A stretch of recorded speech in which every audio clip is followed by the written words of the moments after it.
एक पक्ष और ये भी कहता है कि भूपेंद्र सिंह हुड्डा मतलब बीजेपी की बी टीम, उन पे बहुत सारे मामले दर्ज हैं, फाइलें खुली हुई हैं, तो वो खुलकर बोल नहीं पाते। पर्दे के पीछे एक ही कहानी। ताज़ा उदाहरण मैं आपको देती हूँ। सूचना आयुक्त लगाए हैं लंबे इंतजार के बाद, सीएलपी तो आप लोगों ने बनाया नहीं, तो राय मशवरा हुआ कि हमारी तरफ से भूपेंद्र सिंह हुड्डा ही इस पद के, आप मानिए कि इस पद पर बैठे हुए हैं। तो सरकार ने कहा कि बहुत लंबा टाइम लग गया, इनको भी हम नियुक्तियां दे दें।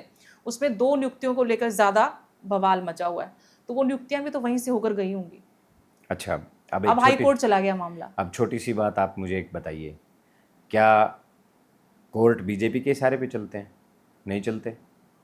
कोर्ट तो कोर्ट है, और इस देश में अगर किसी को विश्वास किसी चीज़ पे है तो वो कोर्ट पे है। माननीय सुप्रीम कोर्ट की बात कर लीजिए, हाई कोर्ट की बात कर लीजिए, चौधरी भूपेंद्र सिंह हुड्डा के जो भी मामले हैं वो कोर्ट में लंबित हैं। उनके ऊपर तो कोर्ट फैसला करेगा। ना आप उनके ऊपर बात रख सकते, ना मैं बात रख सकता, ना हुड्डा साहब बात रख सकते, वो तो कोर्ट में है। बिल्कुल। बीजेपी के साथ इससे सांठगांठ से क्या प्रतीत होता? जिन जिन बीजेपी की सरकारों में मामले उनके ऊपर दर्ज किए गए, तो उनसे उनकी सांठगांठ कैसे हो सकती है? एक बात। दूसरी बात, मुझे ये बताइए, कोर्ट को जब किसी के खिलाफ कोई सबूत ही ना मिले तो सरकार उसको कैसे सजा दिलवा सकती है? शक के आधार पे सरकार छापे मरवा सकती है, ईडी को लेकर के, सीबीआई को लेकर के, लेकिन सजा तो कोर्ट को देनी है, और कोर्ट सजा तब देता है जब मामले में कहीं ना कहीं सच्चाई हो। दूसरी बात, जब ये इन जो नियुक्तियों की बात आई तो बीजेपी फैसला नहीं करेगी कि हमको किसको बुलाना है विपक्ष के नेता के तौर पे।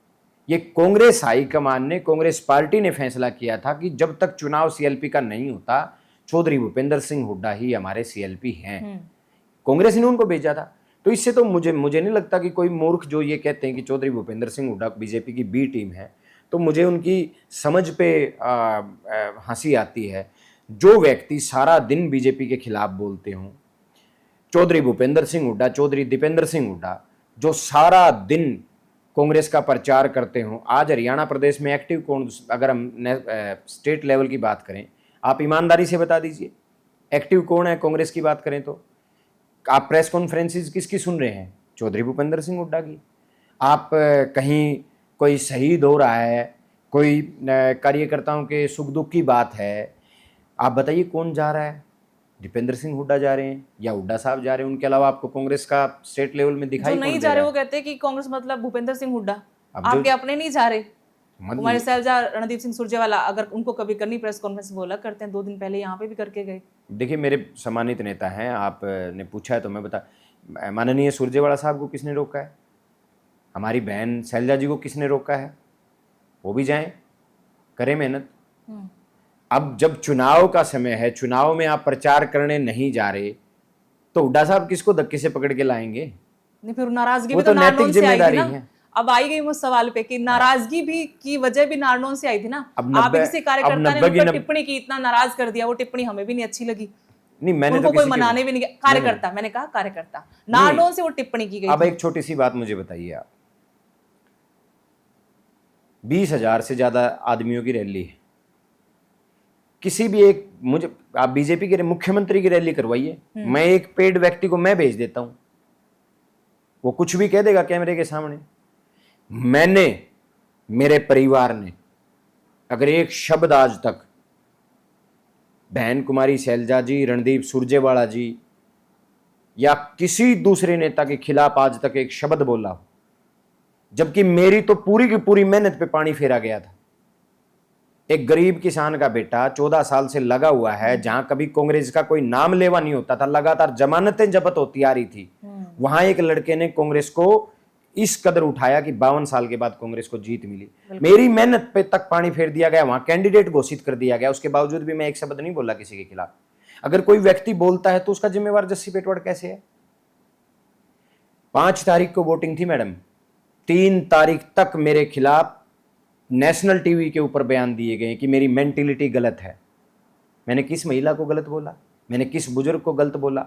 मेरे मुंह से, मैंने 14 साल हो गए, मैं इंटरव्यू में भी देता हूं खूब, आज तक कभी किसी के बारे में अपशब्द मेरे मुंह से निकला हो? आज तक कोई 50 साल से ऊपर का आदमी मेरे सामने आया तो मैंने सीधा पैरों के हाथ लगाया है। मेरी रैली में 5-5 हजार, 7-7 हजार महिलाएं आती हैं। किसी के आज तक किसी के साथ कोई दुर्व्यवहार नहीं हुआ, तो मेरी मेंटेलिटी गलत कैसे है? टिप्पणी कोई किसी पे करता है तो उसका जिम्मेवार जस्सी पेटवाड़ कैसे है? नारनौंद में कुछ हो रहा है तो हर चीज का जिम्मेवार जस्सी पेटवाड़ कैसे हो नहीं, कोई सकता है? कहते हैं कि भूपेंद्र सिंह हुड्डा या आला कमान मतलब अपने हरियाणा में जो शीर्ष नेतृत्व है कांग्रेस का, मान मुनव्वल नहीं किया। 12 दिन तक कुमारी सैलजा बाहर नहीं निकली, और जब निकली तो वो चुनिंदा सीटों तक सीमित रही। अब कुछ तो गड़बड़ है ना कांग्रेस में, कुछ क्या सब कुछ ही गड़बड़ लगता है कई बार तो। ये फैसला तो मुझे लगता है कि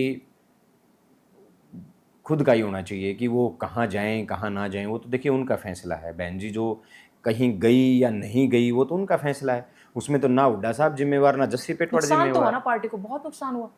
फायदे नुकसान चुनाव में किस बात से होते हैं किस बात से नहीं होते, ये चीजें अलग हैं। बीजेपी ने उसको मुझे नहीं मुद्दा बना लगता, दिया मुझे नहीं कि लगता कुमारी सैलजा को सीएम बना दो, अनाउंस कर दो। बीजेपी क्यों दलित बीजेपी चेहरा क्यों कैसे नहीं आ सकता? बीजेपी किसी नहीं, मुद्दा बनाया बीजेपी अच्छा ने। अच्छा, एक बात मुझे जवाब दीजिए आप। बीजेपी ने मुद्दा बनाया तो बीजेपी ने आज तक हिंदुस्तान में क्यों दलित किसी को दलित सीएम नहीं मुख्यमंत्री बनाया? बताइए। कहते हैं हमारी 20 राज्यों में सरकार है, तो आज तक बीजेपी ने एक भी व्यक्ति को दलित को सीएम क्यों नहीं बनाया? कांग्रेस ने तो बहुत सारे दलितों को सीएम बनाया है।